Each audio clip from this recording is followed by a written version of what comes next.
Hey, what's going on everybody? Goose here with you, and in today's video we're going to be talking about Modern Warfare 2 and all the changes that are coming to the multiplayer, Warzone, DMZ. We're just going to be talking about everything Modern Warfare 2 related today, so if you enjoy the video, please be sure to smash that like button, subscribe to the channel for more daily Call of Duty content, comment down below your thoughts and opinions on these changes that are being made to the game. Whatever it is, I'd like to hear it. Alright everybody, first we're going to be talking about dead silence and or the footstep audio in Modern Warfare 2's multiplayer at least. I haven't played Warzone, I wasn't invited out to that exclusive streaming event, so dead silence and footsteps. Now my take on this is if we just silenced the footsteps just a little bit so you can't hear them through 5 different walls, maybe dead silence wouldn't be as much of a crutch. Field upgrade, at this point you have to run dead silence if you want to run around the map and not have anybody with a headset pre-aiming and pre-shooting corners before you even round them. So footsteps definitely have to be adjusted.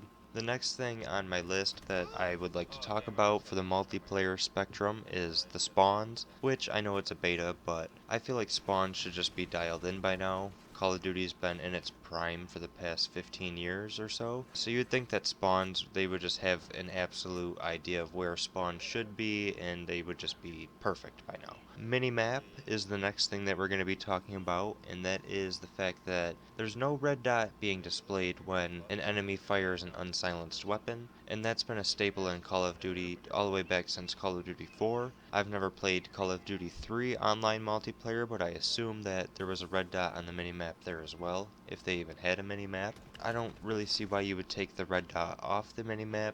No red dot on the minimap promotes camping, because if you're firing your weapon in a building, let's say you're holding down the Nuketown top bedroom window, if there's no minimap, then nobody's going to know you're up there. They're just going to see a red dot on their directional compass up at the top of the screen, but they're not going to exactly know, oh, he's in the building, he's on the second floor, let's try and get him out of there, he's camping, he's getting everybody out of the spawn, this and that. You guys know where I'm going with this. I'm pretty sure everybody agrees that there should be a red dot on the minimap. The next thing I would like to talk about is the time to kill. I feel like the time to kill is a very fast, and I feel like it could be toned down slightly so that it gives even the enemy a chance to turn around and pop a couple shots on me. I dislike the fact that if I just put 3 bullets into somebody, they're dead. I get it from my perspective, I should like that, it's a fast time to kill, but when it's the other side and I'm getting melted by the enemy, I'm running from one doorway to the other, and before I can even run in the house, I'm getting melted. I have no time to react, no time to,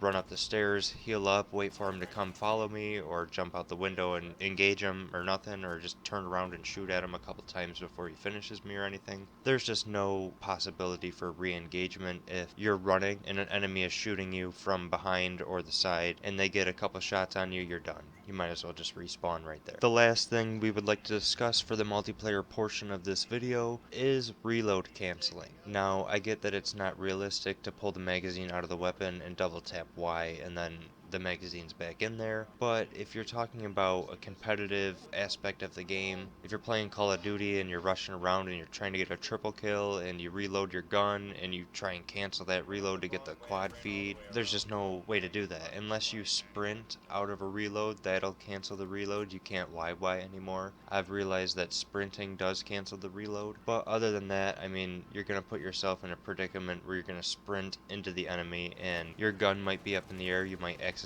tack sprint, and that's just a little bit of a mess. I feel like there should be a YY feature. I don't know if they took that out on purpose, but I definitely feel like the CDL players, I feel like they would definitely need a YY a lot more than a casual player like myself. I did notice myself using it a little bit the other day when I was playing Vanguard multiplayer, so I mean, I definitely use it, but I guarantee them CDL players and the pros, they're going to be using it a lot more than I ever would, so I don't know why they would take it out of the game.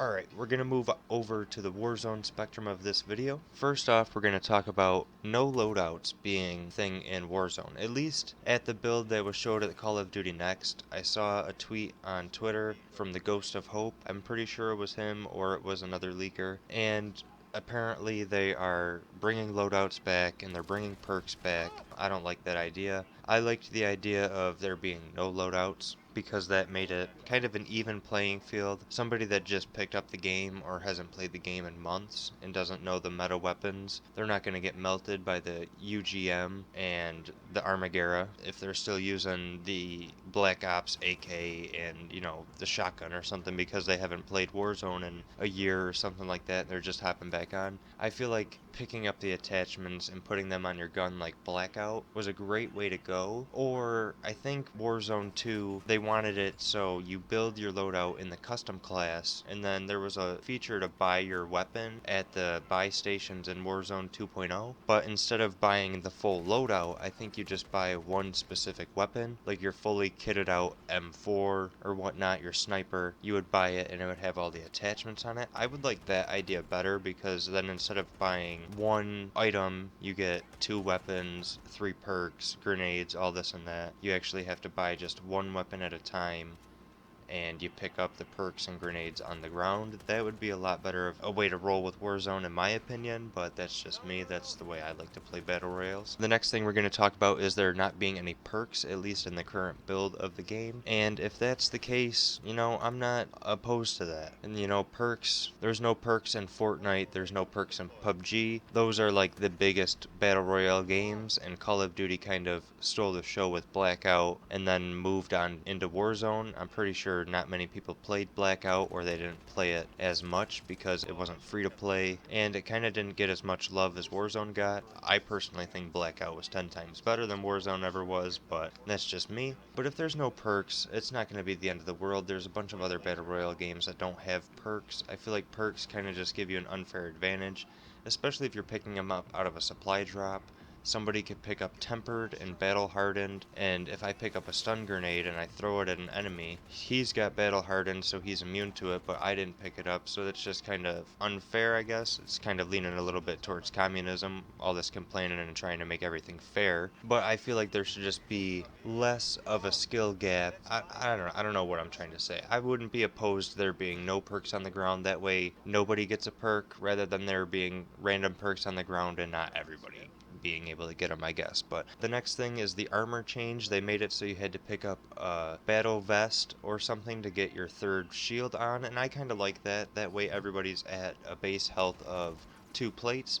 And if you go and find your vest, you should be rewarded for looting that item and then having more health. The minimap, I think the minimap shows weapon pings when enemies are firing unsilenced weapons in Warzone. Not sure why that would be a thing if it's not in multiplayer, but that's just my opinion. I feel like there should be a minimap in multiplayer, especially if there's going to be one in Warzone. The next thing about Warzone that's new, and I actually like this one, is the 3 circles at the end of the map. I think that is pretty unique. Instead of the final circle, there's going to be 3 separate circles that split and merge into one another, and I feel like that'll change up the pace of the game. It might make it a little bit more chaotic. You might get split up from your squad if you guys aren't all together, if you guys are running on different sides of the maps going for high kill games. So that really could be interesting. I can't wait to see how that turns out. Spec-Ops, we don't have too much details regarding Spec-Ops, but I'm excited to see what we have for missions. I played a lot of Modern Warfare 2 Spec-Ops, and I almost played all of the Modern Warfare 3 Spec-Ops with one of my buddies I met on Xbox Live back in the day, but we never ended up finishing the last couple missions. Alrighty, moving on to DMZ. I'm excited to play DMZ. I hear it's supposed to be like the game Tarkov. I've never really played Tarkov. I've heard my buddies play it, and they said it was pretty fun, but I've played Vigor, which is a console game that seems to me like Tarkov. You go in, you loot up, you try and extract, you can build up a fortress of your own, and it's your safe house or whatever, and that's where you go to in between matches. So I feel like